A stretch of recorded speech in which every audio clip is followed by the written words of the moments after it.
Bismillahirrahmanirrahim. Assalamualaikum warahmatullahi wabarakatuh. Selamat tengah hari dan salam sejahtera kepada semua rakan media. Pertama, terima kasih kerana hadir pada tengah hari ini. Kerana yang rakan media sedia maklum, sidang media pada tengah hari ini berhubung dengan kejayaan pihak polis menangkap Long Tiger pada 28 Disember jam lebih kurang 3.15 petang.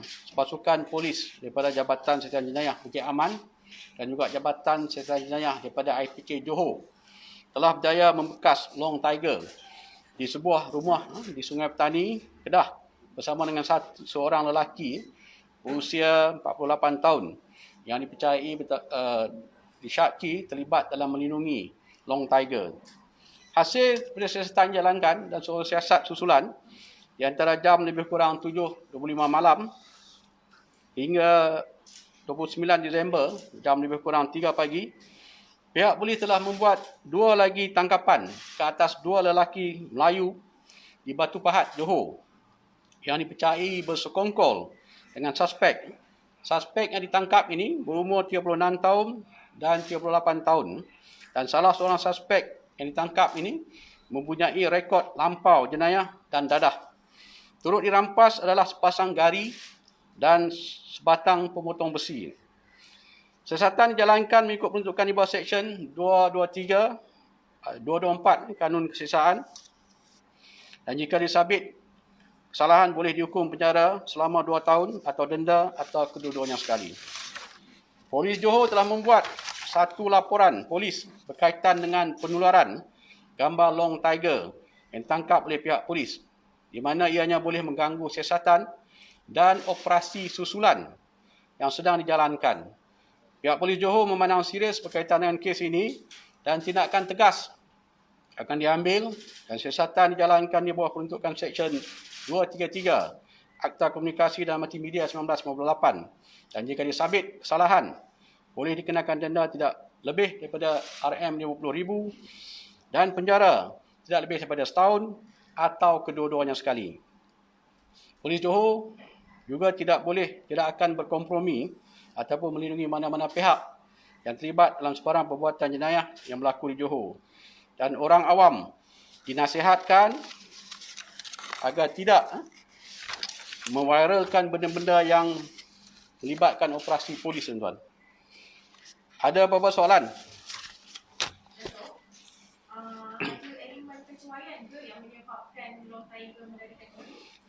Dalam isu ini, untuk makluman rakan media, memang elemen-elemen ini sedang disiasat. Untuk makluman rakan media, ada 4 anggota, seorang berpangkat sarjan dan 3 korporal daripada yang terlibat dalam bertanggungjawab di Mahkamah Tangkak ni, yang telah pun kita telah buka kertas siasatan di bawah Seksyen 223, iaitu pejabat awam yang menyebabkan kecuaian sehingga OKT melarikan diri. Kesemua anggota ni berusia di antara 33 hingga 57 tahun. Itu yang melibatkan 4 anggota yang terlibat secara terus. Mereka telah ditahan kerja sekarang, sementara menunggu proses siasatan dan kertas siasatan siap untuk mereka dituduh di mahkamah kalau ada cukup bukti, tuan-tuan. Di samping 4 anggota ini, pihak polis Johor juga telah membuka kertas siasatan tata tertib ke atas Ketua Polis Daerah, Ketua Polis Balai dan juga seorang inspektor ketentaman awam daripada Balai Tangkap. Ini kita siasat di bawah kertas siasatan tertib kerana dari segi aspek penyeliaan, tuan-tuan. Kalau nanti kita dah siap kertas siasatan tertib, kita akan panjangkan kepada JIP Bukit Aman untuk penilaian dan tindakan susulan, tuan-tuan. So ini yang kita dah ambil tindakan terhadap anggota dan pegawai-pegawai yang terlibat. Seperti mana yang saya selalu tekankan, di Johor, tuan-tuan, kita beri penumpangan khusus dari segi aspek kebertanggungjawaban dan penyediaan Ketua Polis Daerah, tuan-tuan, yang sepatutnya menyelia dan memeriksa lokap-lokap dan sebagainya, tuan. Datuk, saya nak kecuaian yang Datuk cakap. Jika Datuk melihat perkara ini berlakunya ketidakterlisan anggota yang bertugas. Kerana kalau diizinkan, bukankah lokap tu harus dikunci tu? Sebab tu saya kata, siasatan kita dijalankan secara terperinci ya, dari segi aspek kecuaian, dari segi aspek penyeliaan yang melibatkan pemeriksaan di lokap-lokap, sama ada lokap-lokap yang di mahkamah ataupun lokap-lokap di IPD ataupun di balai, tuan-tuan. Sebab tu tindakan tertib juga kita akan ambil ke atas OCPD dan juga Ketua Polis Balai. So, kalau berbalik kepada tangkapan Long Tiger, ketika tangkapan tu, berapa orang yang ada dalam rumah tu? Ketika tangkapan dilakukan ada dua suspek dan juga seorang lelaki lah yang berusia 46 tahun. Kalau ikut maklumat yang kita dapat malam awal, dia kalau ikut pendedahannya katanya dia Long Tiger dah kenal lelaki inilah sejak melalui Facebook sejak 2020 lagi. Jadi hubungan dia orang kenal melalui Facebook. Dato', ada cuba untuk Long Tiger meneruskan ke negara jiran ke mana? Memang itulah rancangan Long Tiger, sama ada dia nak menyeberang ke Indonesia ataupun ke Thailand. Itu pergerakan dia dari lari dari Angkat ke Selatan. Itu yang kita tangkap bagi dua orang tu. Dan kita pun sedang menjalankan siasatan. Kita soal siasat dan siasatan susulan. Memang ada suspek-suspek yang terlibat membantu dia. Ada yang membantu membeli SIM card, ada yang membantu memotong gari dia sebagainya, ada yang membantu membawa dia pergi daripada Tangkak, kemudian pergi ke Batu Pahat, dari Batu Pahat ke utara. Memang ada orang. mereka ni dibayar ke? Ada dibayar ke? Siapa? Siasatan masih dijalankan. Nanti kita akan dapat gambar yang jelas selepas siasatan lengkap. Kita pun baru tangkap 2 lagi suspek semalam. Mungkin ada lagi tangkapan yang kita akan buat. Mungkin lepas tangkapan kesemua yang terlibat ni kita akan dapat gambar yang jelas. Sama ada mereka ni dibayar, mereka ni bersekongkol, mereka ni senaja melepaskan Long Tiger, kan? Siapa yang membiayai pembolosan ini? InsyaAllah kita akan dapat, kita akan ambil tindakan.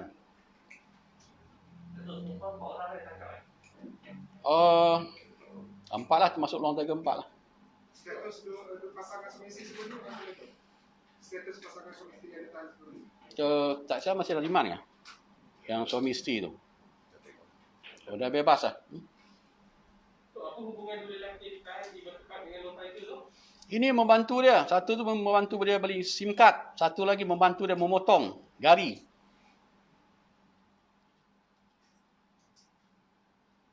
Ada lagi? Kat mana? Dalam tahanan polis lah. Anggota yang kena tahan kerja tu sejak bila tu? Sejak kejadian tu? Sehari lepas kejadian. Biasanya tahan kerja ni tuan-tuan, kita hanya tahan kerja apabila anggota atau pegawai ni dituduh di mahkamah, kan? Tapi kes ni serius, melibatkan pembolosan. Jadi walaupun mereka ni belum dituduh di mahkamah, baru disiasat, baru kertas sedang dibuka, kita dah tahan kerja dia orang. 4 orang ni. So, sekarang ni Long Tiger akan diberi kawalan lagi ketat ke oleh pihak polis? Tak dengar apa? Adakah dia akan diberi kawalan yang lebih ketat mengelak kejadian semula lagi? Kita dah ada SOP lengkap. Sama ada dah waktu kita escort pergi ke mahkamah ke, waktu kita letak dalam lokap mahkamah, memang dah ada SOP. Cuma isu ini kecuaian dan penyeliaan.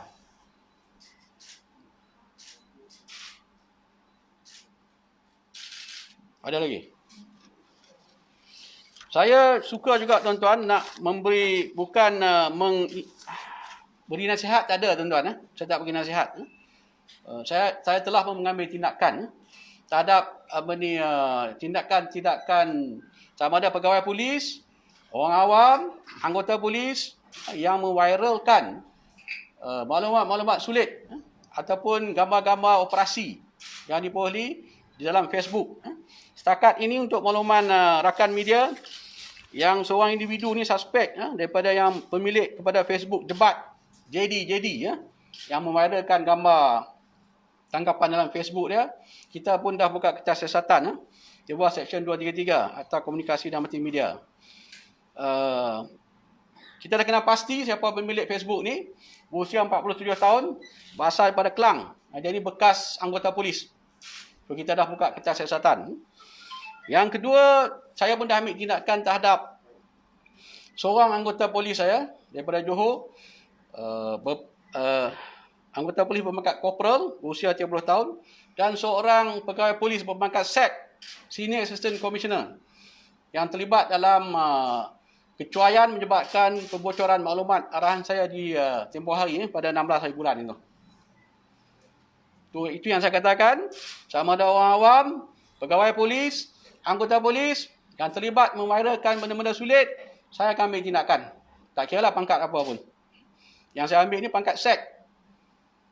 Kita dah buka kertas siasatan. Bawah Seksyen 203 kan.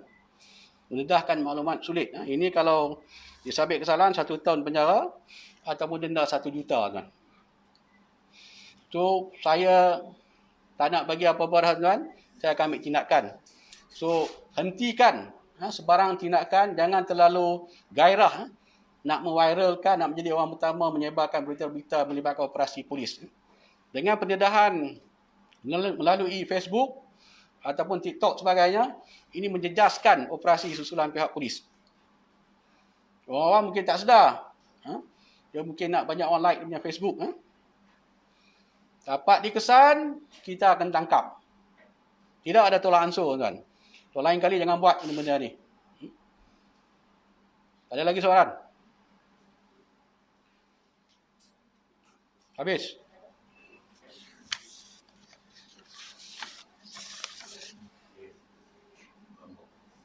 Tak ada? Kalau tak ada, terima kasih banyak. Gambar tak ada. Nanti kita bagi gambar kemudian. Gambar banyak dalam Facebook, ambil di Facebook. Okey, terima kasih banyak. Assalamualaikum.